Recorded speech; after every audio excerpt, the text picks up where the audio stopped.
Shalom. First and foremost, I want to give all praises, honor, and glory to Yahweh, Bahashem, Yahweh Shai, Bahashem, Rakakwadash, and double honors to the elders and apostles of Great Millstone, who will. Peace, love, and salutations to the hopeful elect. This is your brother Dawada from the Men of Valor Campaign, Greenville, South Carolina, coming back with another video in sincerity and in truth. Lord willing, it could be edifying. I just want to go through Isaiah, the 34th chapter. All right, got to continue to push that vibration, the spirit of Yahweh Shah, which is the spirit of prophecy. And according to prophecy, America will be destroyed by thermonuclear destruction. In Isaiah, the 34th chapter, along with other chapters, details it well. All right, the Lord gave this vision to many different men. Okay, from Isaiah to Jeremiah to Malachi. Peter, all right, John the Revelator, all right, different men, saw this great and terrible day of Yahweh Bashem Yahweh Shah, all right, and America being destroyed by thermonuclear missiles, okay?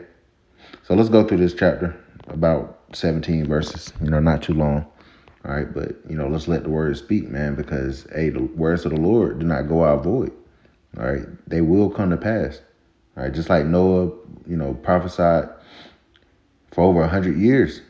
All right. And the Lord had him build his ark, even though you had gainsayers and naysayers. Those that didn't believe, guess what? They all died. Said, so shall also the coming of the Son of Man be. So, and this time it's going to be by fire, man. All right. People don't believe that these nations will shoot their nukes off. All right. It seems like it's like, man, that's just like going to be a fucked up situation. Yes, it is. And the Lord's going to put the spirit in them to do it. Ezekiel, the 38th chapter goes into that. It's going to make Russia think an evil thought. And these nations are going to shoot their missiles upon America, man. All right. That's why you got Trump talking about, nuclear arsenals and being nuclear ready, and nobody knows nukes more than me and all that shit, All right. The Lord is preparing that great and terrible day, man. All right. It's fastly approaching. So let's get into it. Isaiah, the 34th chapter, in the first verse, it says, "Come near, ye nations, to hear, and hearken, ye people. Let the earth hear, and all that is therein, the world and all things that come forth of it." All right, so we're prophesying into the nations of the judgment that the Lord is about to bring. All right, because what did the Lord say? The former things that come to pass, and new things do I declare before they spring forth. I tell you of them. All right, so the Lord, tells you what he's going to do before he does it. Verse 2, "For the indignation of the Lord, that's the Lord's righteous anger. The indignation of the Lord is upon all nations, and his fury upon all their armies." All right, but what's this? Because this prophecy hasn't come to pass yet. All right, these Christians think that the Lord just loves everybody. No. So why would the Lord's indignation and his fury be upon all the nations and their armies? It says, "In his fury upon all their armies, he have utterly destroyed them. He have delivered them to the slaughter. Their slain also shall be cast out, and their stink shall come up out of their carcasses, and the mountains shall be melted with their blood." All right, so it's representation of a lot of bloodshed that's about to take place, man. A lot of death. Okay. Verse 4, it says, "And all the hosts of heaven shall be dissolved, and the heavens shall be rolled together as a scroll." And so, Isaiah was describing this in the best way that he could, but he saw that mushroom cloud.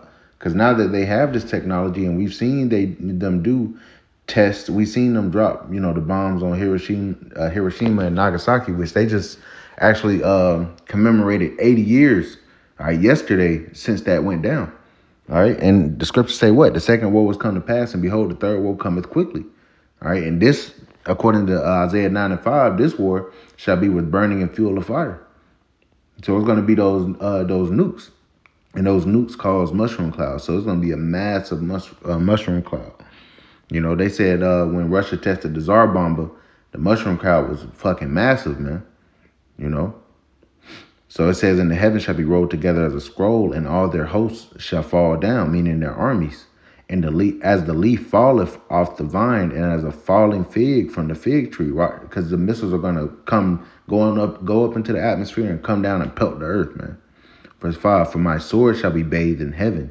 Behold, it shall come down upon Idumea," and Idumea is the Greek way of saying Edom, "and upon the people of my curse to judgment." So that's why Esau runs from that name, Esau, him being an Edomite.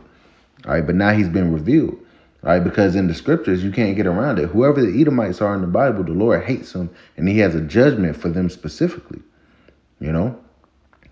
It says, verse 6, the Lord, it's like the sword of the Lord is filled with blood.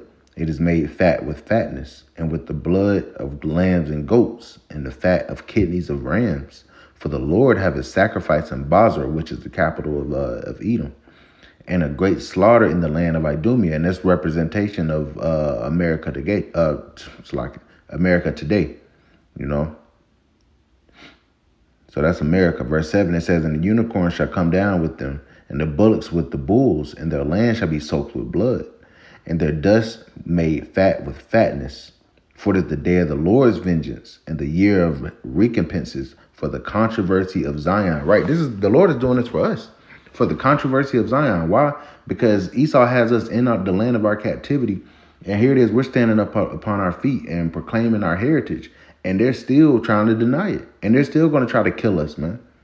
All right, so the Lord is doing this. He's going to make these nations shoot their missiles upon America. Verse 9, and the streams thereof shall be turned into pitch, and the dust thereof into brimstone, and the land thereof shall become burning pitch.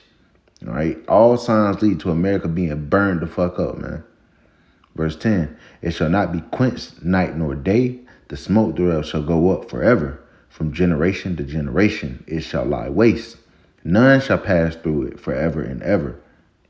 So this is speaking about, this hasn't happened yet, you know? It's speaking about a place that's going to be inhabited, but then never inhabited again, man. It can't be talking about ancient Babylon, you know? It's not talking about the land of Edom either. It's talking about America. All right, verse 11. But the cormorant and the bittern shall possess it. The owl also and the raven shall dwell in it. All right, these are unclean birds. And he shall stretch out upon it the line of confusion and the stone of emptiness. And they shall call the nobles thereof the kingdom, but none shall be there. And all her princes shall be nothing. All right, and also it speaks about that in Isaiah the 13th chapter, you know, about these doleful creatures dwelling there. You know, unclean creatures are going to be here. It's not going to be inhabited by man. Verse 13, and thorns shall come up in her palaces, nettles and brambles in the fortresses thereof, and it shall be an habitation of dragons and a court for owls. Once again, those unclean creatures. Verse 14, the wild beasts of the desert shall also meet with the wild beasts of the island, and the satyr shall cry in his fellow, and the screech owl shall rest there and find for herself a place of rest. And the Lord is speaking about this. The Lord is declaring that, you know, we live in America right now, but when it gets destroyed, all right, the very land, you know, that we're standing on, all right, that we're living on right now, soon will be a desert, and it's going to be inherited by nothing but desert creatures, man. All right, that's the power of the word of Yahweh Bashim Al-Shah. He's going to bring this to pass. Which means what? America and its structure and you know, the power structure thereof is going to be destroyed. It's going to be put down. It says in verse 15, or actually, verse 14 again, it says, the wild beasts of the desert shall also meet with the wild beasts of the island, and the satyr shall cry to his fellow. The screech owl also shall rest there and find herself a place of rest. There shall the great owl make her nest and lay and hatch and gather under her shadow.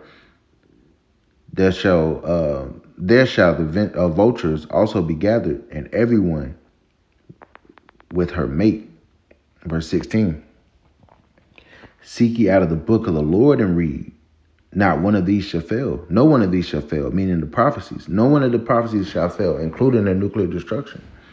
None shall want her mate, which means you can't pair this book with anything else. Prophecy stands alone, man.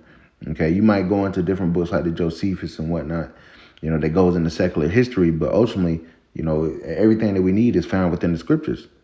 You know, history, prophecy, the law, you know, the Acts of the Apostles, all that. It says, for my mouth it have commanded, and his spirit it have gathered them. It says, he have cast the lot for them, and his hand have divided it unto them by line. They shall possess it forever. From generation to generation shall they dwell therein. So the Lord has allotted these desert creatures to be inhabited by a desolate America, Babylon the Great. And the Lord is promising to make America desolate, man. That's the judgment of Yahweh Bashim Yahushua. And there's many other chapters like this. And, we're going to continue to prophesy of the destruction. Isaiah 28:8 says that the prophets that have been before me and before thee of old prophesied against many nations and great kingdoms of war, evil, and pestilence. So that's what we're prophesying of, and we're not going to do it. We're saying the Lord is going to cause this to happen. He's going to cause these nations to shoot their missiles. He's going to cause the destruction of Babylon. Okay?